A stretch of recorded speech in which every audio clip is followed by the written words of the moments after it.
Guys, bear with me today. I've been under the weather for the past couple days, so if I sound all nasally and everything, it's a little tough to hear me. I apologize, but let's go ahead and get into it.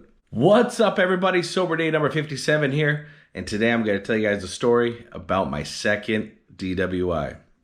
This one, unlike the last one, I was 100% drunk, way too drunk to drive. I'm not proud of it, but I told you guys I wasn't going to hold back on this channel. So without even trying to stall anymore or any longer, let's just get right into it. My name's Eric, and I'm an alcoholic. Come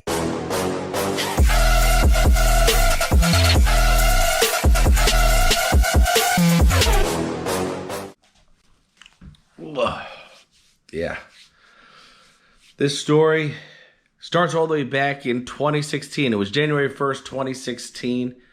It was New Year's Day. Me and my best friend Jay, we've had a tradition where we go up to the Polar Plunge up in Lake George every year. Now, the whole point of the Polar Plunge is to basically get as drunk as you can, then go running into the water in the lake, and then go back to drinking and finishing and partying the night away. We had done the right thing. We actually got a hotel room for the night. The plan was to get drunk and stay up there. As we all know, plans change sometimes, and sometimes it's without thought or it's just being careless. And that's what happened in my case. I got so drunk that I didn't remember what the plan was. And as you'll find out through this story, I really don't know how I ended up in my car and how I ended up driving, but I did. And that's because my plan wasn't good enough. So we get up there. It was about 10 o'clock in the morning. Usually you can start drinking at the bar there at 10 o'clock during registration. Started drinking heavily, having a good old time. We were having a blast. We run into the same people a lot of times, like that are there year after year. So it's pretty cool. You start to make friends. It's kind of like a little community. Plus, there's always people that just go up for the first time, with their friends and family. And then there's people that do it sober, that take their kids up there and stuff like that. So we're drinking, we're having a grand old time. I'll save you all those details. I'll tell you one story that's kind of funny, though, during the Polar Plunge, the actual plunge itself. I thought it'd be a bright idea, me and this other guy that I had met up there, to swim out to the lifeboat and touch it. Okay, now remember, it's freezing ice cold water. And what this kid failed to tell me was that he actually swims in college. Had no clue. He looked like he was in decent shape. I definitely look like how I look now.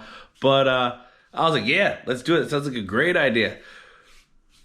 Before I even get to the boat swimming out there, this kid is on his way back, but I don't stop, and I get out to that boat, and I realize my limbs are starting to kind of give in on me because the water's that cold. My plan was to kick off the boat like you did when you were a kid, push off the side of the pool, try to get that extra momentum. I totally whiffed because I was losing control and motion of my body. And I literally just remember kicking my legs, hitting nothing, going no further, and then just trying to swim my ass off to get back to shore. There was one split second where I thought if I couldn't touch the ground soon enough to run out of the water, I was going to raise my hands up to have him come and save me. And I remember I gave it one last 1, 2, and I touched the ground and I ran out and I never thought of doing that again. Ran back up to the bar, got changed, started drinking again.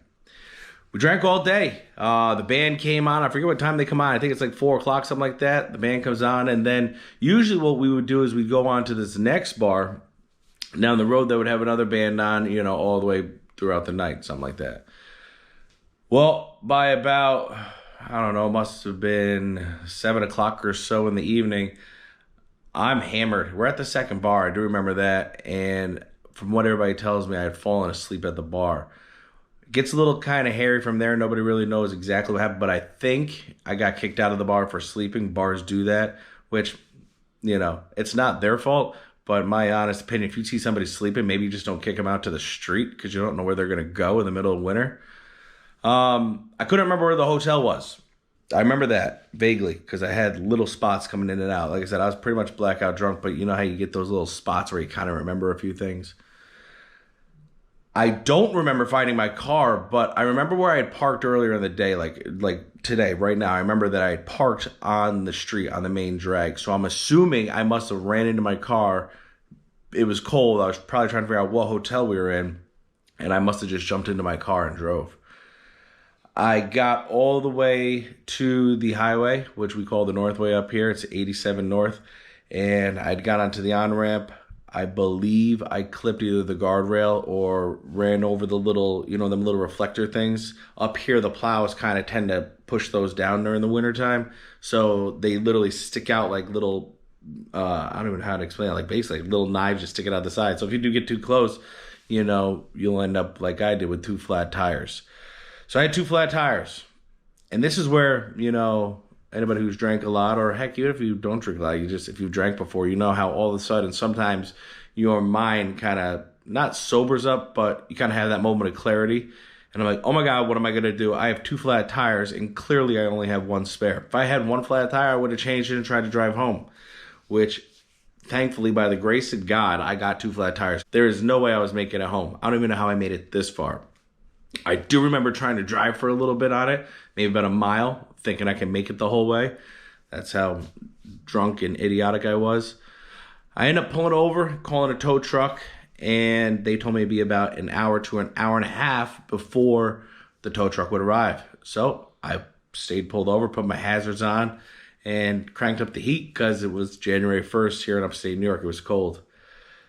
I dozed off. I fell asleep again. I get a tap at the window. I'm thinking it's my tow truck, so I wake up like, ooh. I look over, and it's a New York State trooper. He asked me to roll down the window. He goes, everything okay? I said, yeah, just got 2 flat tires, waiting on a tow truck. He goes, you been drinking? I didn't lie. I said, yes, officer. In my mind, I'm thinking, hey, I can't go nowhere. Maybe he'd kind of just let me go, no harm, no foul, because I'm waiting on a tow truck now anyways. He asked me to step out of the car, just like the last time, do the roadside Olympics, breathe into the breathalyzer. We go back to the station. I don't know how long that took because I was really drunk. When I got to the station, I blew a .18. Again, I think that's what I blew the last time too. I've blown a .17 and a .18 in my life on these 2 DWIs, and I don't know which one was which, to be 100% honest with you, as I was drunk for both of them. So I go ahead, I get booked, and he lets me go, though, because I was very cooperative. He actually wrote in the report that I was very cooperative.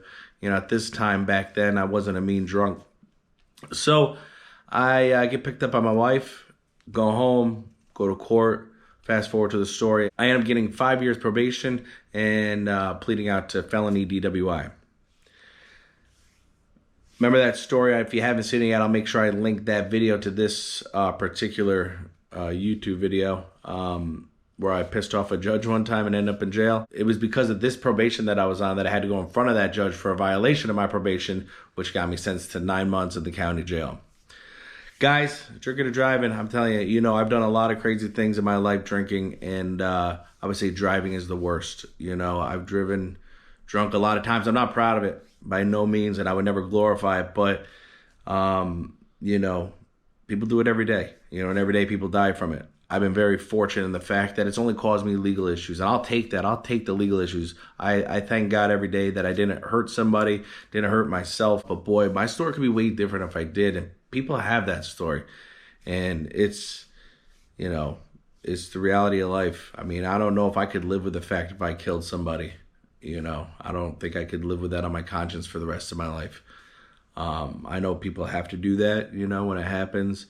I just don't think I could. So I am thankful that there was someone somewhere watching me that, yeah, I've had a lot of legal troubles, but honestly, that's just putting something on me, and I'll take that and I'll wear it, and it is what it is. But I'm just happy that this story ends with, just me ending up in the county jail for 9 months, as opposed to me telling you that I hurt somebody or myself. Guys, thank you. That's all I got for you guys today. I do have one more. I told you this was a 3-part series. I told you I want to hide nothing from you guys. I do have a 3rd DWI. It will be my last. That is the goal. So I'll be telling you guys that story next. So stay tuned.